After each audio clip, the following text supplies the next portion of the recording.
है 2021, ओके, तो please participate करें। और ये हरासमेंट के ख़िलाफ़ है, औरत की आज़ादी के ख़िलाफ़ है, वो वाली आज़ादी नहीं जो आप समझ रहे हैं, ठीक है। आज़ादी दो तरह की है, ठीक है।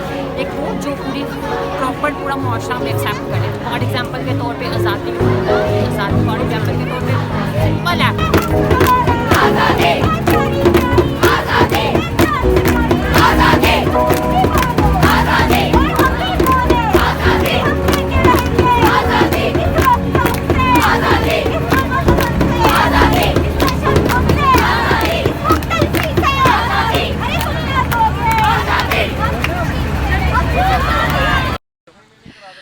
हम देख रहे हैं कि पिछले थोड़े अरसे में बहुत ज़्यादा जो केसेस हैं वो बढ़ते चले जा रहे हैं। सिंध में जो है बहुत ज़्यादा हमें वो ऐसी ख़वातीन नज़र आ रही हैं जिनका ताल्लुक़ हिंदू कम्युनिटी से है, और उनको जब अदालत में पेश किया गया है तो उन्होंने ख़ुद ये बोला है कि हम अपने पेरेंट्स के साथ जाना चाहते हैं और जबरी हमारा मज़हब तब्दील किया गया है।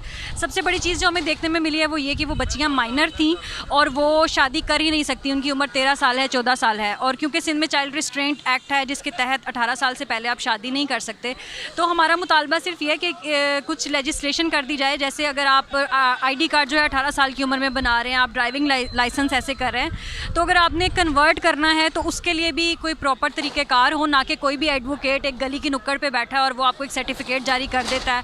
और फिर अगर आपने मज़हब तब्दील करना है तो फिर सिर्फ शादी के लिए क्यों करना है, आप इंस्पायर हो के क्यों जो है वो मज़हब तब्दील नहीं करते। तो हम आज यहाँ पर इसलिए मौजूद हैं, आज हम यहाँ पे हैं, इसके बाद हम डिफरेंट जो है सिटीज़ में जाएंगे और हम यही मुतालबा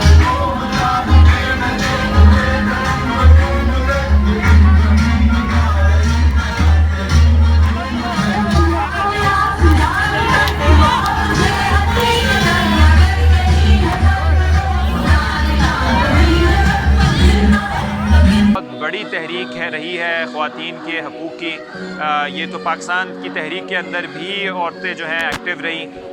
जो पहला पाकिस्तान का झंडा लहराया किसी भी गवर्नमेंट बिल्डिंग पे, लाहौर में एक फ़ातिमा सुगरा खातून थी जिसने अपने दुपट्टे से बनाया था। और फ़ातिमा जिन्ना का तो हम जानते हैं उनका कितना ज़बरदस्त रोल रहा है पाकिस्तान तहरीक में। और उसके बाद फिर अफवाह की मूवमेंट चली और फिर जनरल ज़िया के दौर में ख़ास तौर पर वुमेन एक्शन फोरम की एक तहरीक चली।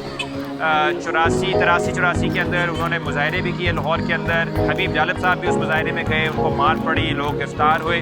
तो ये तहरीक तो पुरानी चली आ रही है बहुत अरसे से। फिर बेनज़ीर भुट्टो शहीद भी, यानी सियासत के अंदर भी हमें बहुत सारे ऐसे लीडरान मिले, ख़वातीन जिन्होंने बड़े हिम्मत से लड़ाई लड़ी। औरत मार्च इसी तसलसल का हिस्सा है। और ये 3 साल पहले ये जो नाम भी औरत मार्च है, ये विमेंस मार्च जो अमेरिका में हुआ था ट्रंप के ख़िलाफ़ 2017 में, उससे मिलता जुलता है कि सारी दुनिया के अंदर औरतें निकल रही थी, मुजाहरे कर रही थी कि उनको उनके हकूक़ चाहिए।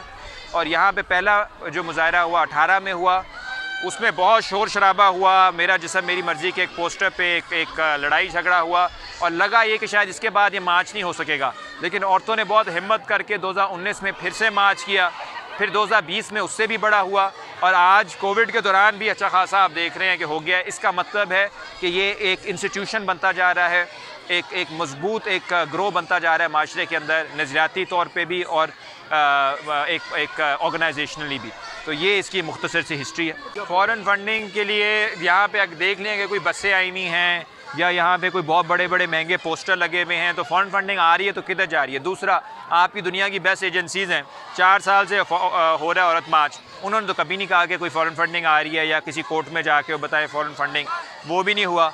तीसरी क्या चीज़ है कि आपकी पूरी जो हुकूमत है, रियासत है, माशरा है, वो फ़ॉरेन फंडिंग पे चल रहा है। वो कभी IMF के कर्जे पे, कभी वर्ल्ड बैंक, कभी CPEC, कभी सऊदी अरेबिया, हर किसी से आप पैसे मांग रहे हैं। उधर आपको मसला नहीं आता, औरत मार्च पे आके लोगों को मौत आ जाती है कि फ़ॉरेन फंडिंग है नहीं।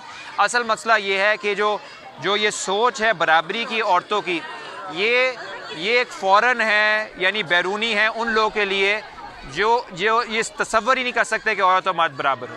तो ये सीधा जो यहाँ पे इंसानी हकूक़ की बात करता है वो भी फ़ॉरेन एजेंट है, जमहूरियत की बात करता है, आइन की बात करता है, क्योंकि ये सारी चीज़ें वो है जो ताकतवर हल्के जो है उनके जहन के अंदर फ़ौरन है। तो हमें इस पर नहीं घबराना चाहिए। हमारे पास कोर्ट्स भी हैं, एजेंसियाँ भी हैं, ऐसा कुछ अगर होगा या होता तो वो सामने आ जाता। हमारे लिए अहम बात यह है कि डिमांड्स क्या है, डिमांड जो है बिल्कुल मुनासिब है, उनको हमें सपोर्ट करना चाहिए। हकूक़ पर बात करना कोई गलत बात नहीं है, इसमें कोई मुज़ायका नहीं है। हाँ, अलबत्ता मुज़ायका इसमें है कि आप बात क्या कर रहे हैं। अगर तो आप ये बात कर रहे हैं कि हमें आज़ादी दे दी जाए, हमें अपनी जो है वो बिल्कुल ही रिलेशनशिप की कोई बात ना की जाए और हमारे ऊपर कोई लागू ही चीज़ ना की जाए, हमें ये इजाज़त दी जाए और हम ये सरेआम कहें कि मैं सही करके बैठ गई, मैं कपड़े फाड़ के बाहर निकल गई, ये बातें गैर अखलाकी हैं।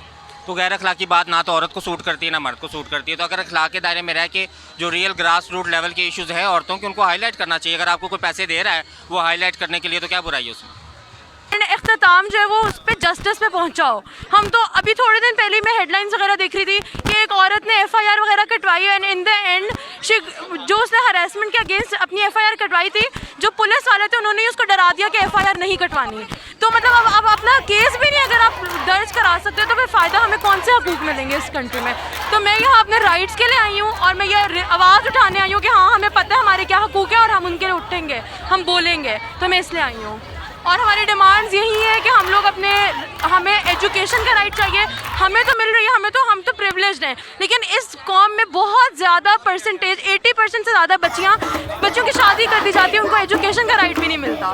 तो हम इस तरह के राइट्स के लिए लड़ना है और ऊपर से फिर हमें रोड पे कोई सेफ्टी भी नहीं है। हम रोड पे कभी जैसे मर्द वगैरह फिर होते हैं हम कभी जा सकते नहीं, क्योंकि हमें पता है कि यहाँ पे बिल्कुल भी सेफ नहीं है फिरना। कोई भी आज़ादी